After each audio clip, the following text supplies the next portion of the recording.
Hi hello friends, எல்லோரும் எப்படி இருக்கீங்க? நல்லா இருக்கீங்களா? இப்படி கேட்டே ரொம்ப நாள் ஆயிடுச்சுன்னு நினைக்கிறேன். ஆமாங்க, ஆமாம், நிஜமாலுமே தான். பார்த்தீங்களா, 1 மணிக்கு இட்லி சாப்பிட்டேன். 1 மணிக்கா 2 மணிக்கா தெரிலைங்க. இட்லியும் பஞ்சாமிர்தமும் அடிச்சுக்க ஆளே இல்லைன்னு வச்சுக்கோங்களேன். நிஜமாலுமே அவ்வளோ ருசியாக இருந்துச்சு. சாப்பிட்ணுன்னே தோணலைங்க, தூங்கிட்டேன். பாப்பா ஊட்டி விட வேறு சொன்னாலா, ஊட்டி விட்டுட்டு அதுக்கப்புறமா எழுந்திரிச்சு போட்டு வந்து சாப்பிட்றதுக்கு முடப்பட்டுட்டு அப்படியே தூங்கியாச்சு. கொஞ்சம் சலுப்பாக இருந்ததுன்னு சொல்லிட்டு. இது பழனி போயிட்டு வந்த அந்த அன்னைக்கு சாயங்காலம் எடுத்ததுங்க. நைட்டு எத்தனை மணின்னெலாம் தெரிலன்னு வச்சுக்கோங்களேன். போயிட்டு வர்றக்குள்ளேயே வந்து பக்கத்து காட்டில் எல்லாமே தட்டு அறுத்து குச்சி ஊனிட்டாங்க. 4 நாள் தாங்க கேப்பு. பாப்பாங்களுக்கு ஞாயிற்றுக்கிழமை லீவு அப்படிங்கிறதுனால பெரிய பாப்பா மட்டும் என் கூட வந்துட்டா. அப்போ பேசினா என்ன பேசணும்னு தெரியலிங்க. அது வந்து பக்கத்தில் விநாயகர் கோயில் கும்பாபிஷேகமா, ஆமாங்க. அதனால பாட்டு பாடிட்டே இருக்குது. செவலை கண்ணுக்குட்டி பார்க்கவே முடியலிங்க. ரொம்ப ஒடுக்குன்னு ஓடாட்ட போச்சு. இப்போ கொஞ்சம் பரவாயில்ல, தேறிட்டா. அப்புறம் சின்ன பாப்பா வீட்லேயே இருந்துட்டா. அவளுக்கு பசிக்குது, வாமா வாமான்னு சொல்லிகிட்டே இருந்தா. சரி, நம்ம அப்படியே போயிட்டு தண்ணி ஓடிட்டு இருந்ததுங்க. அந்த மடை மாற்றி விட்டுட்டு போயிடலாம் அப்படின்னு சொல்லிட்டு கிளம்பியாச்சு. பசிக்குது, அப்படியே போய் சாப்பிட்லாம் அப்படின்னு சொல்லிட்டு அப்படியே கிளம்பியாச்சுங்க. பெரிய பாப்பா பாருங்கள், சின்ன பாப்பா சாப்பாட்டில் ஹெல்ப் பண்ணுவாங்க, பெரிய பாப்பா காட்டுக்குள்ளே ஹெல்ப் பண்ணுவாங்க. ஆடு இருக்க வரைக்கும் எனக்கு வலது கையாக இருந்ததே பெரிய பாப்பா மட்டும்தாங்க. நிஜமாலுமே உடம்பு சரியில்லை அப்படின்னா எல்லாமே பிடிச்சிட்டு வந்துடுவா, எல்லாமே பண்ணுவா. பெரிய தங்கம், நிஜமாலுமே பெரிய தங்கம் தாங்க. உரைச்சா தங்கம் தான். பாருங்கள், இப்போதைக்கு மசால் பீல் இவ்வளோதான் இருக்குது. இதாங்க இப்போதைக்கு ஃபஸ்ட்டு ஊனி தலைஞ்சிருச்சு. கரணை நம்மளதுலேருந்து எடுத்து வச்சதான். இன்னும் மறுபடியும் வேறு பக்கம் இது பண்ணலான்ட்டு இருக்கிறேன். என்ன பண்ணுவேன்னு தெரிலன்னு வச்சுக்கோங்களேன். சண்டே அதுவுமா முஸ்லீம் சகோதரர் அவங்க வீட்டில் வீடு புண்ணியாச்சினிங்க. புண்ணியாச்சினை வந்து புதன்கிழமை முடிஞ்சு. அப்புறம் பாய் வீட்டு பிரியாணினே எப்படி இருக்கும், சூப்பராக இருக்கும்ல. அப்புறம் மதியானத்துக்கு அவங்க ஸ்பெசிஃபிக்காக எனக்கு அவங்க வீட்டு கல்யாணத்துக்கே போயிருக்கேன். அவங்க அப்பா எப்போவுமே பாய் பாயின்னு தான் சொல்லுவார். அவர் வீட்டு கல்யாணத்துக்கு இங்கேருந்து கோயம்புத்தூர் போனோம். குணத்தூர்லேருந்து கோயம்புத்தூர் வச்சுருந்தாங்க. கோயம்புத்தூர் போயிட்டு நல்லா ஜாலியாக சுற்றி அடிச்சுட்டு சாப்பிட்டு சும்மா செம்மையாக இருந்தது. சும்மா பீஸெல்லாம் எவ்வளோ பெருசு வைக்கிறாங்க. நம்மளுக்கு அதெல்லாம் பிடிக்காது பீஸெல்லாம். ஒன்லி பிரியாணி மட்டும்தான்.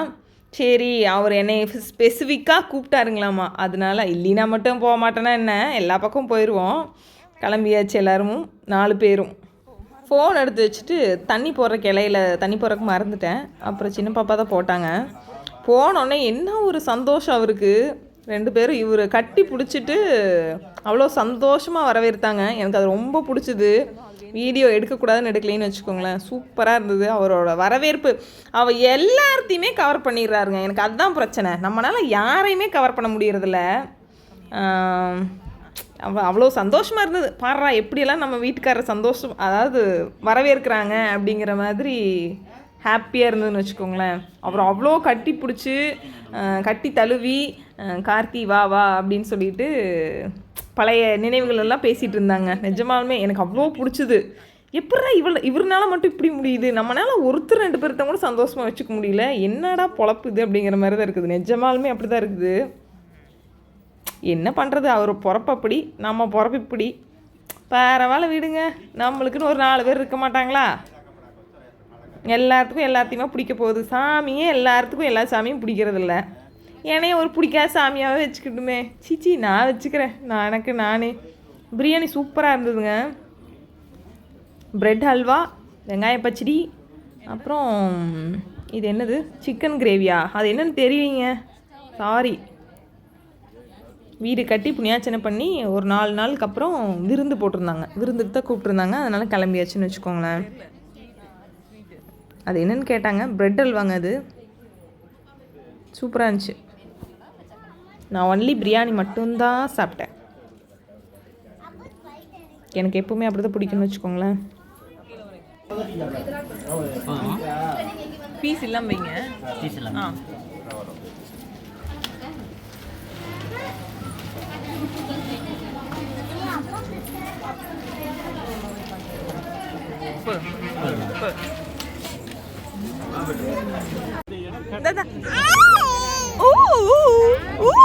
என்ன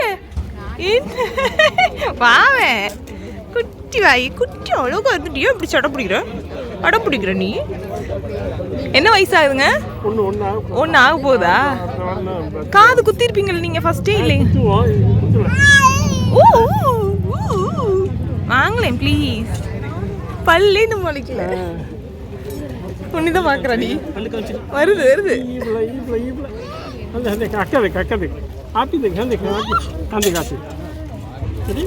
கூப்பிடு பாப்பா. ஏ கூப்பிடு பாப்பா.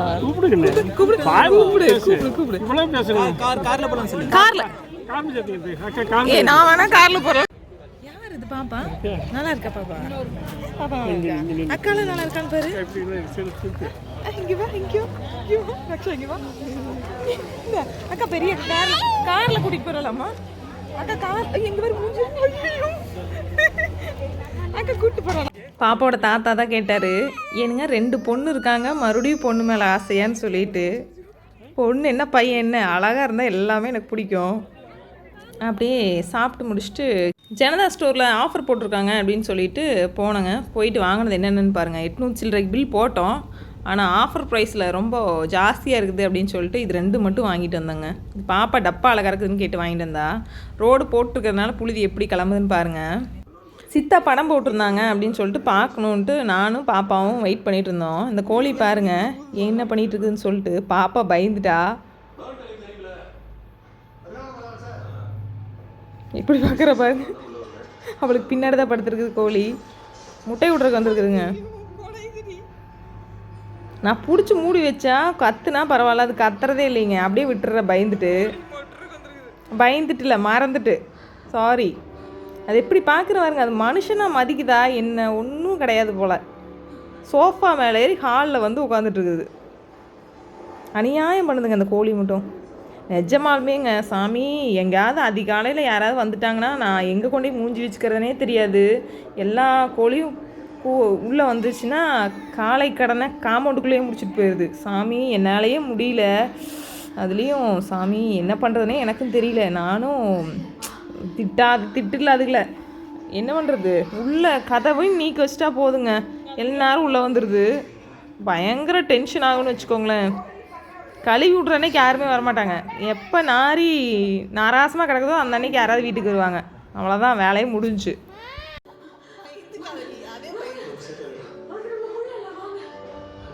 இங்கே தான் படுத்துருந்தது பாப்பா. முடியலன்னா போகுதுங்க. மனுஷங்க மாதிரி தெரியுதா இல்லையான்னு தெரியல. பக்கத்தில் விநாயகர் கோயில் கும்பாபிஷேகம் போகிறக்கு பாப்பா தாட்டி விட்டு, பெரிய பாப்பா உடம்பு சரியில்லை, அவங்க வீட்டில் தான் இருந்தாங்க. அவங்க ஸ்கூல் அதாவது கூட்டிகிட்டு போகல அவங்கள. சின்ன பாப்பா மட்டும் ஸ்கூலுக்கு போயிட்டாங்க. நான் அப்படியே அங்கே போயிட்டு வீடியோ எடுக்கலாங்கிற நினப்பில் கிளம்பியாச்சு. அத்தை வெங்காயம் தொளிச்சிட்டு இருக்காங்க. எந்நேரம் இதே மாதிரி தான் தொளிச்சிட்டு இருக்கிறாங்க. என்ன தான் பண்ணுறாங்கன்னு தெரியல. தொளிச்சு அன்னதானம் வாங்கிட்டு இருந்தாமாங்க. வாங்கிட்டு வந்துட்டேன். இப்படி தான் ஆள் இல்லாத கடையில் டீ ஆற்றிட்டு இருந்தேன்.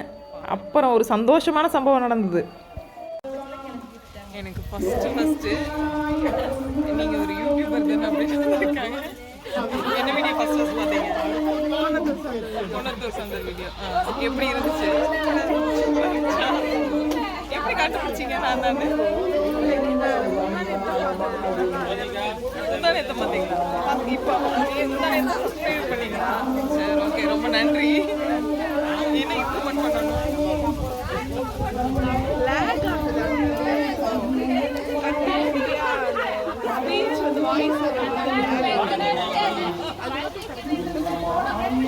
உங்கள் பேர்? கீர்த்தனா. எனக்கு ரொம்ப ரொம்ப சந்தோஷங்க. நிஜமாலுமே வீடியோவில் பார்த்தாலே தெரியும், சும்மாவே பல்லு 32 தான் தெரியும் எனக்கு. அவங்க பேசிட்டு போனதுக்கப்புறம் யாருன்னே தெரியாத ஒருத்தவங்க வந்து நீங்கள் ஒரு யூடியூபர் தானே அப்படின்னு சொல்லிட்டு, மினிஸ்டர் இருக்கார், எக்ஸ் மினிஸ்டர் அவர் இருக்கார், அவரையும் கூட எதுவுமே கண்டுக்கல. அவங்க எல்லாமே கூட்டமாக அங்கே நின்று இது பண்ணிகிட்ருக்காங்க, சாமி கும்பிட்டுருக்காங்க, பொண்ணாட போத்துறது அப்படி இப்படின்னு சொல்லிட்டு. அந்த கூட்டத்தை தாண்டி கோயில் சின்ன கோயில் தாங்க, இருந்தது ஒரு 50 பேர்த்துக்கு பக்கமாக இருந்திருப்பாங்க. வீடியோ எடுக்கலான்னு நினச்சேன். சரி கூட்டம் கம்மியாக இருக்குது, நாம் எடுத்தோம்னா வீட்டு பக்கத்தில் வேறு யாராவது என்ன நினைப்பாங்கன்னு சொல்லிட்டு நான் என் பாட்டுக்கு கம்முன்னு இருந்தேன்னு வச்சுக்கோங்களேன். அப்புறம் அந்த கூட்டத்தில் கீர்த்தனா வந்து கிராஸ் பண்ணி போனேன். அப்படி யாராவது புதுசாக வந்தால் நம்ம பார்ப்போம் இல்லையா, அந்த மாதிரி நானும் பார்த்துட்டு தான் இருந்தேன். அவங்க கிராஸ் பண்ணி போனப்போ மறுபடி நானும் என் பாட்டுக்கு வேடிக்கை பார்த்துட்டு யாருமே தெரில, கம்முன்னு உக்காந்தாச்சு. அப்புறம் பார்த்தா சிரிச்சிட்டு வந்தா. அப்படி நான் யாருனே தெரியாதவங்க நம்மளை பார்த்து எதுக்கு சிரிக்கிறாங்கன்னு தெரியும்.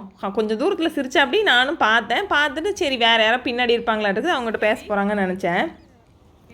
அப்புறம் பார்த்தா தான் தெரியுது அவங்க சிரிச்சிட்டு என்கிட்ட வந்து நீங்கள் ஒரு யூடியூபர் தானே அப்படின்னாங்க. ஐயோ யாராது அப்படிங்கிற மாதிரி தான் இருந்தது.